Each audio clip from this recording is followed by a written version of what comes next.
I am very grateful today to have joining us Vance Russell, who is the professor of Greek and New Testament theology from Boise Bible College. I'm grateful that we as a church support them as a mission, and it's been great to see the impact they've had on my life personally, but also a lot of our staff. And we got to hear from Vance at first service this morning, but also at our men's breakfast here on Saturday, and he gave us a lot of meaty material to chew on, and so I'm grateful that you'll get a chance to hear from him as well today. With that, I'll invite Vance forward. Thank you. A round of applause. Thank you all. It is great to be here. We've had a lot of fun. Yesterday, Lloyd and Amy and Pat and Nicole and Annabelle, the kids, they all took us out to the coast, so we got to see Bandon. And for our kids, that was the very first time that they got to see the ocean. For me, it was the first time I got to touch the Pacific. I've seen the Atlantic and Mediterranean and Caribbean before, but I've never seen the Pacific, or never touched the Pacific until yesterday. And when you grow up in Kansas, it's pretty far away from the ocean. You don't get to see the ocean too often. I was 25 before I ever got to see the ocean for the first time. So we've had a great, just a great time here as a family, and I want to thank this church, one, for your hospitality. It has been wonderful. Thank you so much for that. Secondly, thank you on behalf of Boise Bible College for your support. Thank you for hiring our graduates. Thank you for your financial support. Thank you for coming and visiting our events when we have them. And we pray you'll just continue and now just raise up some more kids and send them over to us so we can train them and send them out everywhere else around the world and around this region to continue to build up Jesus' kingdom. So thank you so much for that. If you want to know any more information about Boise Bible College, straight through there by where you picked up your muffins, I've got a little table there, and you're welcome to help yourself to anything on top of that table. And good information up there if you have any other questions about BBC. You can also talk to me about that. We don't have class this coming Monday and Tuesday. We call it October recess. And so this is kind of a nice break for us, a chance in our semester for everyone to catch their breath. And a lot of schools won't have class on Monday. I don't know if your schools have class on Monday or not. Monday is Columbus Day. Right? You remember Columbus Day back when we were in school? I remember when I was in school, I learned very important lessons on Columbus Day, like 1492. Columbus, see, you all get an A for the day. Congratulations. You remember Columbus sailed the ocean blue in 1492. There are some of us that learned some other lessons about Christopher Columbus. Maybe you learned some of these as well. Did you learn that Columbus was the first European to set foot on North America? Maybe you learned that. Did you learn that in 1492, everyone thought that the world was flat and that you just sail right off the edge and drop off into who knows what? And also that Columbus proved them all wrong. Proved to them that the earth was not flat when he made it to the Americas. Maybe you learned that. Maybe you've heard all of that. It's not true. All of those details are not true. Leif Erikson was the first European to make it to the Americas, as far as we know. And Columbus never actually set foot on North America. He made it to South America and some of the Caribbean islands, but he never actually set foot on North America. We also know that in 1492, most people, like the vast majority of people, did not think that the earth was flat, and he did not prove them wrong because they didn't think that. But all of those details that you might have heard were written by a man named Washington Irving. Washington Irving wrote a biography of Christopher Columbus that had all of those details in it. You might have heard the name Washington Irving because he also wrote The Legend of Sleepy Hollow, the Headless Horseman, and he also wrote The Legend of Rip Van Winkle. He was a fictional writer that would take a little nugget of history and embellish it into a legend, and he did the same thing with Christopher Columbus. That's why we have those stories, and it wasn't until really not that long ago that they took Washington Irving's version of history out of schools so that they could actually have a more historically accurate version of history. Columbus is great, but he's not as great as what you might have heard. And in many ways, a lot of us are here today because of Columbus. A lot of us are of European descent, and if it weren't for the explorers that came over from Europe to America, we might not be here today. But the reason that we're here, not just North America, the reason that we are here in church, the reason that we are here to worship is not because of Christopher Columbus. It is because of Jesus. And unlike Christopher Columbus, who's not as great as what you've heard, Jesus is, unlike Christopher Columbus, who is not as great as what you've heard, Jesus is even greater than what you've heard. And we're going to talk about the greatness of Jesus today. We're going to spend most of our time in Mark chapter 9. So if you want to turn your Bibles to Mark chapter 9, that's where we're going to be looking at this morning. But before we get to Mark chapter 9, I need to set the scene by going back a little bit into the end of Mark chapter 8. In Mark chapter 8, verse 27, that's where Jesus asks his disciples the question, who do people say that I am? Who do people say that I am? And the disciples, they know the opinions of the people. And so they tell Jesus, there are some people out there, Jesus, that say that you are John the Baptist. And Jesus, there are other people that are out there, and they say that you are like Elijah. And there are other people out there, Jesus, they think that you're one of the prophets. And those answers are nice. They're nice. They're good. They are respectful. You have to have some kind of positive attitude toward Jesus to think that he would be someone like John the Baptist or Elijah or one of the prophets. They're nice, but they're not adequate. They do not go far enough. And so Jesus in Mark chapter 8 turns to his disciples and says, but what about you? Who do you say that I am? And Peter steps up and he says, you're the Christ. You are the Messiah. And Jesus says, Peter, that's a good answer. That's a good answer. And yet, I even think that what Peter understood at that point in his life was still not enough. There's still more to understand. And there are people today that are still trying to give their answers to that same question. We've got lots of people that have opinions on the answer to the question, who do you say that Jesus is? There are some today that would just say, well, I think I know who Jesus is, and I think that he never even existed. I think that he was just fictionally made up, like the Easter Bunny. He's just not even real.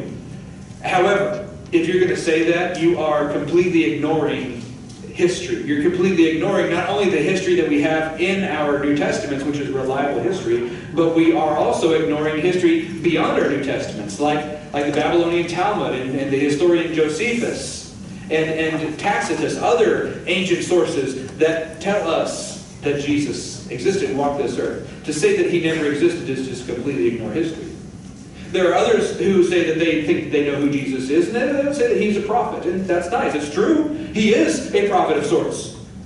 And yet that answer doesn't go far enough. Islam would say that Jesus is a prophet, but they would not say that he was born of a virgin. They would not say that he is divine, that he is God. Other people might try to say, well, Jesus was a good teacher. And that's true. He was a good teacher. But good teachers don't get crucified. Good teachers don't just rise from the dead. It's more than a good teacher. There are other people who would just say, who do I say Jesus is? I say that's irrelevant. I say who cares to who Jesus is. Some people might answer it that way because if they actually have to think about the question, who is Jesus, they might have to come up with an answer, and that might mean that they would need to do something about that answer. And so they would rather not even ask the question. They would just say it's irrelevant who Jesus is. But what we need to do is look at that question more carefully. And like Peter, we see that Jesus is the Christ. But also like Peter, we need to recognize that there is even more to Jesus than that. And so in this story, we find out who Jesus is. So in Mark chapter 9, let's read, starting in verse 2. After 6 days, Jesus took Peter, James, and John with him, and he led them up to a high mountain where they were all alone.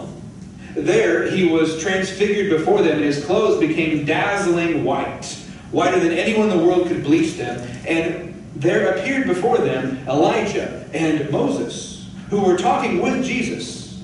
And Peter said to Jesus, Rabbi, it's good for us to be here. Let us put up 3 shelters, one for you, and one for Moses, and one for Elijah. He did not know what to say because they were so frightened. Then a cloud appeared and covered them, and a voice came from the cloud. This is my son, whom I love. Listen to him. And suddenly, When they looked around, they no longer saw anyone with them except Jesus. And as they were coming down the mountain, Jesus gave them orders not to tell anyone what they had seen until the Son of Man had been risen from the dead. They kept the matter to themselves, discussing what rising from the dead meant. It's a powerful story. It's a great story. It's a story that gives us more about Jesus and lets us know exactly who he is. And in this story, we don't just see who the people are saying that Jesus is. We see who Jesus says he is, and who Moses and Elijah says that Jesus is, and who God himself says that Jesus is. And so as we go through this story, we're going to do something that I like to do when I teach. I don't just teach one gospel at a time. I like to look at the other gospels together and compare them, and we can find out other details from the Matthew version of this story and from the Luke version of this story that give us a better, more well-rounded understanding of what was going on here. So we're going to look a little bit at Matthew 17 and Luke 9. But the first answer that is given here is by Jesus. Jesus shows us that he is greater than what we have heard. And the way that he does that is he takes Peter and James and John up to this mountain where he is transfigured. If you read Luke chapter 9, you see that Jesus is actually praying before he is transfigured. Whenever Jesus prays, something big is about to happen. And the word that appears right here, when it says that he is transfigured, it is a Greek word where we get our English word metamorphosis. Like when a caterpillar changes into a butterfly, it metamorphosizes. It changes in nature. It changes in form. That's the word that is used to describe what Jesus did. But if you look at the actual descriptions, at what it looked like as he was changing form, it looks like he was awfully shiny. He was very, very bright. In Matthew, or right here in Mark, it told us that his clothes became whiter than Clorox can possibly get your whites. Whiter than any launderer could possibly bleach his clothes. And then Matthew tells us that his face shone like the sun, and that his clothes were white as light. And Luke, if you read Luke, it says that his face changed, and that his clothes became white as lightning. And if you were there that day, if you were seeing Jesus, he would have been so bright that you would have had to turn your eyes away. When we were driving on here on Friday night, we got to that nice stretch of the highway between Burns and Bend, and it's about 6:30.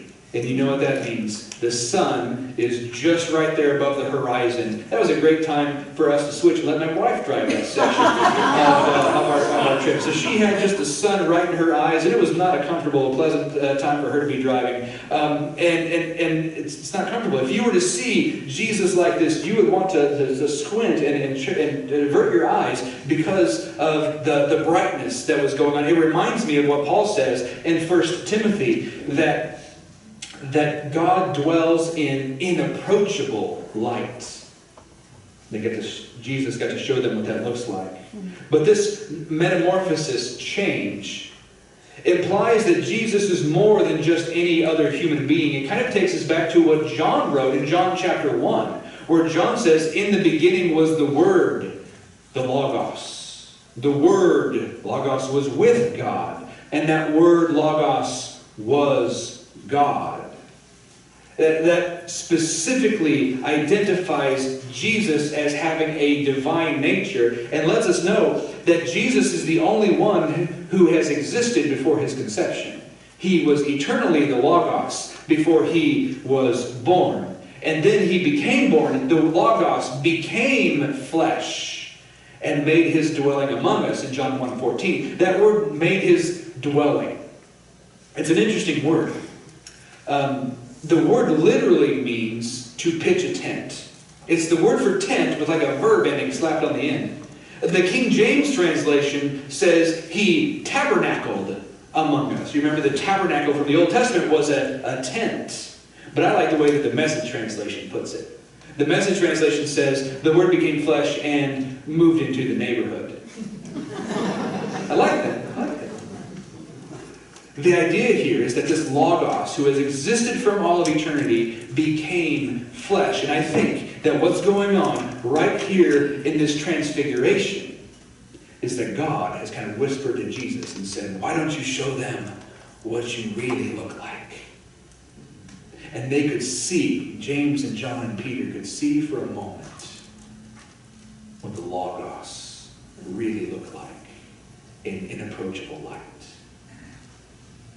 And it's not the last time that John would see the Logos. Because the same John that is up here on the Mount of Transfiguration is the John who will write the book of Revelation. And he begins the book of Revelation with a vision of Jesus in chapter 1. I turned around to see the voice that was speaking to me. And when I turned, I saw 7 golden lampstands. And among the lampstands was someone like a son of man, dressed in a robe reaching down to his feet, with a golden sash around his chest. And the hair on his head was white as wool and as white as snow, and his eyes were blazing like fire. And his feet were like bronze glowing in a furnace, and his voice was like the sound of rushing waters. In his right hand he held 7 stars, and coming out of his mouth was a sharp double-edged sword, and his face was like the sun shining in all of its brilliance. Who does Jesus say that he is? Jesus says he is the eternal Logos, who is divine and who became flesh. And if you want to know who Jesus is, you need to know that he has been around for eternity. And whatever Jesus is something more and greater than what we could possibly try to express in just our even human words. Jesus is the Logos. But not only in the story does Jesus tell us who he is, but then there are a few other characters who show up. Moses and Elijah, they will show us that Jesus is greater than anything that we have heard. And how do Moses and Elijah show that Jesus is greater than what we've heard? Well, why Moses and Elijah? Why these two characters? Moses and Elijah have quite a bit in common with Jesus.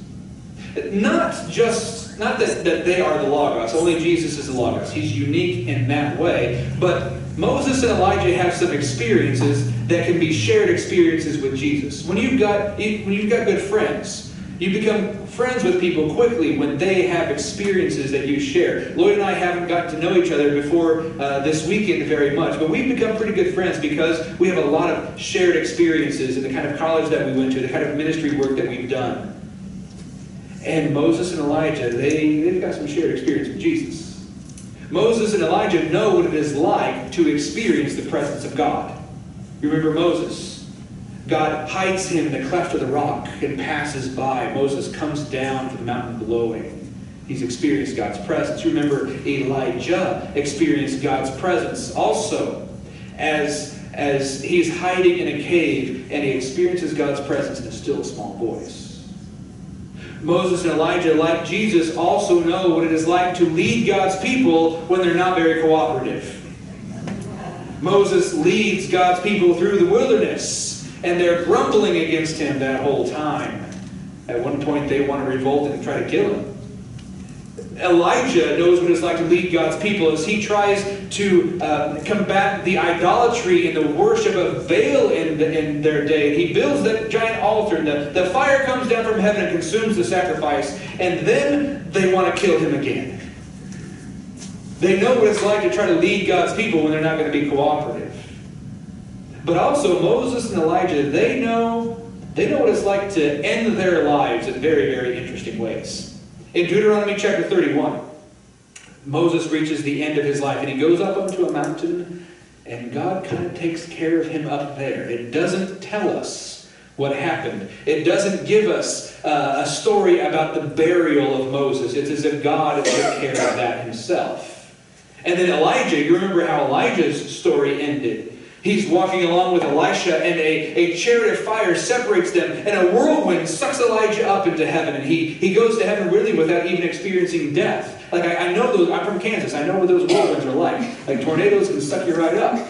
So Elijah experiences the end of his life in a very extraordinary way. But that ain't nothing compared to what Jesus is about to show us. He's also going to show us how to end your life in a pretty extraordinary way. It takes a resurrection to do that. And so this Moses and Elijah and Jesus are up here on the Mount of Transfiguration, and they're just having a chat. What would you give to be a fly on the wall? Wouldn't it be great to just be able to overhear that conversation? What would Moses and Elijah and Jesus have to talk about together? Well, I don't know exactly what they say, but I do know what the topic of conversation was. Luke 9 actually gives us the topic of conversation. It says that they spoke about they spoke about Jesus' departure, which he was about to bring to fulfillment in Jerusalem. And since I'm a Greek professor, I've already given you metamorphosis, I've already given you logos, I'm going to give you a third Greek word today. This word is the word that is behind departure. The Greek word behind departure, let me show you what it is. Go ahead and show us that next slide. Departure is a exodus. It's not just a departure, it's an exodus. You think Moses and Elijah know a little bit about an exodus? Moses can remember an exodus, right? God's mighty act of redemption that saved Israel, brought them out of slavery in Egypt, and brought them through the Red Sea, and brought them the law that would tell them how to live as God's people and take them into the promised land. God's mighty act of redemption in the Old Testament. They know about that, but they're not talking about God's old act of redemption. They're talking about an act of redemption, an exodus that's about to come into fulfillment in Jerusalem. That God's next mighty act of redemption. Not one that will take us out of slavery in Egypt, but one that will take us out of slavery to sin. Not one that will give us a law to let us know how to be God's people, but one that will give us grace and a Holy Spirit so that we will know how to live as God's people. Not one that will give us a promised land from the Mediterranean Sea to the Jordan River to be God's people in, but one that will be worldwide, and one that will not be limited by the boundaries of human governments. A kingdom that will transcend all nations. God's mighty act of redemption. If you want to know who God is, Moses, or who Jesus is, Moses and Elijah will let you know that they're talking about God's mighty act of redemption through Jesus that will take place in Jerusalem on a cross and an empty tomb. And they know that Jesus is greater than what you've heard. But not only does Jesus show us that he's greater than what we've heard, and Moses and Elijah show us that he's greater than what we've heard, now we see that God himself shows up, and God will show us that Jesus is greater than what we've heard. And when God shows up, he shows up in a cloud. Now in Boise, we've got 300 days of sunshine a year, and it only rains on us maybe 12 inches in a whole year. We don't have a lot of clouds. But you, Oregon folk, you know about clouds, right? You've got names for all your different kinds of clouds. And this cloud that shows up here in Mark chapter 9, it is not a cumulonimbus cloud. It is not a cirrus cloud. It is not a stratus cloud. It is a divine cloud. It's a cloud that takes us back to some of those clouds in the Old Testament that were symbolic and representative of God's presence. You remember back in the Old Testament when God led his people through the wilderness, there was a pillar of cloud by day and fire by night. And you remember when they made the Old Testament tabernacle and they were going to worship God through the tabernacle. And when did God take up residence inside the tabernacle? It was when it was filled with a cloud of his Shekinah glory. And then Daniel has a vision of God on his throne coming down. And there's one standing next to the throne. And the one standing next to the throne looks like a son of man. And they're coming down on a cloud. And that's the kind of cloud that we're talking about. It's a God cloud. It's a divine cloud. And out of this cloud, there comes a voice. And I wonder, what does the voice sound like? Like it has to sound like James Earl Jones, right? Like God's voice has to be an amazing, powerful, deep bass voice. So it's, "This is my son, whom I love. With him I am well pleased. I am your father." This voice of God speaks. I don't know what the voice sounded like, but what's more important is what he says. He says, "This is my son. This is my son." And there's a lot of people that would misunderstand that. I think you know what he means when he says, "This is my son." But there are a lot of people that don't know what it means that he's my son, because sometimes we say that you're a son of something, and that's referring to your character, right? Remember Barnabas in the New Testament book of Acts? Barnabas was a son of encouragement, right? Encouragement is not his daddy. Okay? Remember James and John? They were called sons of thunder. Bonageries, sons of thunder. They were also sons of Zebedee. So is Zebedee their dad and thunder's their mom? No. Thunder is not their mama. Thunder is their character. We do the same thing today when we say so-and-so is a son of a gun, right? Not their parents, but their character. And so when you say Jesus is Son of God, and when Peter says you are the Christ, the Son of God, I think Peter meant son in that kind of way, that you've got character like God. But God shows up at this point and says, "This is my son." Not only does he have the character of God, but he's the real Son of God. At the beach yesterday, Pat, Nicole, and Amy, and Lloyd and Annabelle got to see that my children have my character, for better, for worse. It's a humbling moment as a parent when you have to send your kids to their room because they're acting too much like you. I've experienced that way too many times to tell you about. My kids have my character. But my kids also have my blood. My kids are made out of the same stuff that I'm made out of. And when God says, "This is my son," not only does Jesus have God's character, but Jesus is made out of the same stuff God's made out of. Jesus is divine, and God tells us that Jesus is even greater than anything that we have ever heard. I told you about Christopher Columbus just a moment ago. One of my other favorite facts about Christopher Columbus is what happened on his third journey. He made 4 journeys to the New World. And he never knew that it was the New World. He never knew that these were different continents. The entire time that he was coming, he thought that he was visiting China or Japan. In fact, it was the islands of the Bahamas and Jamaica and Cuba. And so he wants to take a third journey. How do you talk the Queen of Spain into financing a third journey? Well, he says, "I just know that if I go south of China, I'll hit India."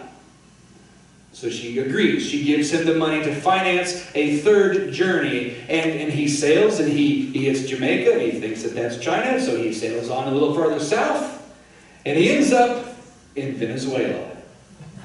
And Christopher Columbus was the first European to set foot on the continent of South America. And he starts exploring South America. He quickly figures out, this ain't India. I don't know what this is, but this ain't India. Now, if you want the Queen of Spain to finance a 4th trip, but you didn't find India, you better come up with something really good to tell her.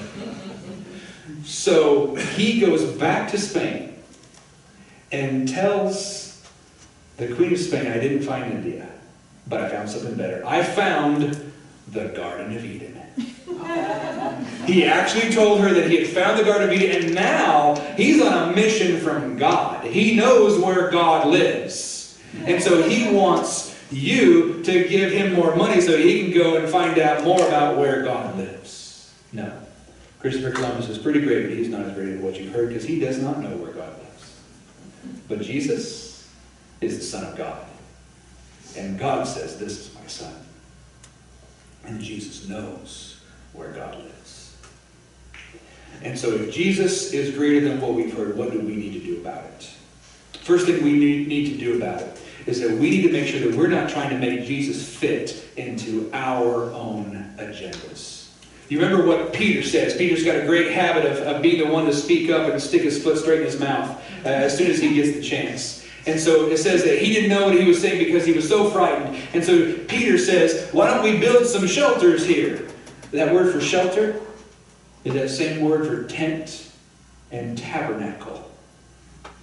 And Peter's thinking, let's just put up some pop tents right here. We can camp out with God and Jesus and Moses and Elijah, and we'll just hang out together. That'll be just great. And Jesus is saying, no thanks, I've already got a tabernacle. It's called the flesh. I don't need another tent. And I get what Peter wants to do. I think I would probably want to do the same thing myself. Have you ever had one of those wonderful moments of experience when you experience God's presence in a new and powerful way? Maybe it's been a week of camp that you have been to, or maybe a revival that you've been to, or a mission trip or a conference.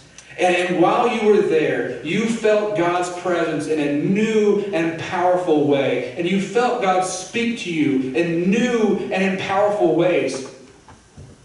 And you just thought, all I want to do is sit in this. I just want to make my home right here. And I want to just soak this in for as long as I possibly can. I get it. I've been there. And what God here says, what Jesus here says is, no, this isn't the place for you to build your house. This isn't the place for you to stay. This is the place for you to find out who He is so that you can go down and let other people know about who He is. Because down there, at the bottom of that mountain, there's 9 other disciples down there. And they've got a guy with a demon. And they can't cast it out. We need you to take what you get from your powerful experiences with Jesus in your life and not just sit in that experience, but to take that experience down to other people who need to experience the power of who Jesus really is in their lives too. So don't just try to make Jesus fit into your agenda. The best application is to get in line with His agenda. When you find out that Jesus is even greater than anything that you have ever imagined, all you need to do is say, how can I get on board with what He's doing? And that's going to look different from your agenda. The second truth, second application that we have here is just looking at what God said. When the voice of God showed up, He said, this is my Son whom I love. Listen to Him. It wasn't the first time God told us that. Back in Deuteronomy, back in the days of Moses, Moses writes down in Deuteronomy chapter 18, verse 15, the Lord your God will raise up for you a prophet like me from among you. From your fellow Israelites, listen to him. As soon as God had promised His people that there was another Messiah on the way, He told them, you're going to need to listen to Him. And now that this Messiah is here and they find out that He's greater than anything they've ever heard, what do they need to do? They need to listen to Him. And listening doesn't just mean I hear the words that you say. Listening is not accomplished until you've actually obeyed. Until you actually do what He tells us to do. So what's He going to tell us to do? Well, we can look, and Jesus got a lot for us to do. He's going to tell us to go and make disciples. He's going to tell us to go down from this mountain and let other people know about the power that is in Jesus' name. He's going to tell us to go and preach and teach and heal and bring the power of Jesus to other people's lives that you have experienced. You're going to need to listen to Him. Last fun fact about Christopher Columbus. There's a lot there. We all know that in 1492, Columbus sailed the ocean blue. But in 1506, Columbus' life was nixed. That's when he died. I don't know. I'm trying to make it rhyme there so you'll remember it. But yeah, in 1506, Columbus died. And when he died, they immediately buried him at a friary in Valladolid, Spain. But Christopher Columbus did almost as much traveling in his death as he did in his life. Because just a few months later, they exhumed him from Valladolid, Spain, and they moved him over to a mausoleum at a Carthusian monastery later somewhere else in Spain. So he stayed there for quite a while. And around 30, 35, 36 years later, in 1542, they dug him up from that monastery, and they moved his remains to a cathedral in Santo Domingo. That's on the island of Hispaniola, where the Dominican Republic is today, the capital city of the Dominican Republic. That's where Columbus's son was living at the time, so they wanted to put his remains near where his son was living. And they rested there for quite a while, until 1795. And what happened was, the nation of France bought that island and turned it into Haiti. And you can't have Columbus on a French island, so they moved him from Santo Domingo over to Havana, Cuba in 1795. And he was there for quite a while, until 1898. And in 1898, they dug him up from Cuba and they moved him all the way back to Spain. But sometime while he was over there in Cuba, in 1877, there's a worker living back over in Santo Domingo that says, "Oh, I found Columbus over here. He's still here." So today, you can go to Santo Domingo and visit the grave of Christopher Columbus. And today, you can go to Spain and visit the grave of Christopher Columbus. The man who never knew exactly where he was in the world, we still don't know where he is today. He's got 2 graves, and they're both still full. He's great. Now, he's not as great as what you've heard. But Jesus, he's got 1 grave. And it's still empty. Because he is greater than anything that we have ever heard. We're going to celebrate his greatness with a time of worship through communion and offering. And if you're going to help out with that, we can ask you to get ready for that. But let's pray. Lord, thank you for your greatness. Jesus, thank you that you are greater than anything that we have ever heard. And Lord, we know that even as we have right now attempted to put words to your greatness, we know that these words have still fallen short of your glory. And so, Lord, we pray that you will continue through your Spirit to help us experience the greatness that you have, and that we can use the power of your greatness for our lives to take it and let it overflow out of our lives into the lives of others so that they can know how great you are as well. Lord, thank you for this church, and thank you that this church is making your name great here in Myrtle Point. And we pray that your great name would be famous all around the world.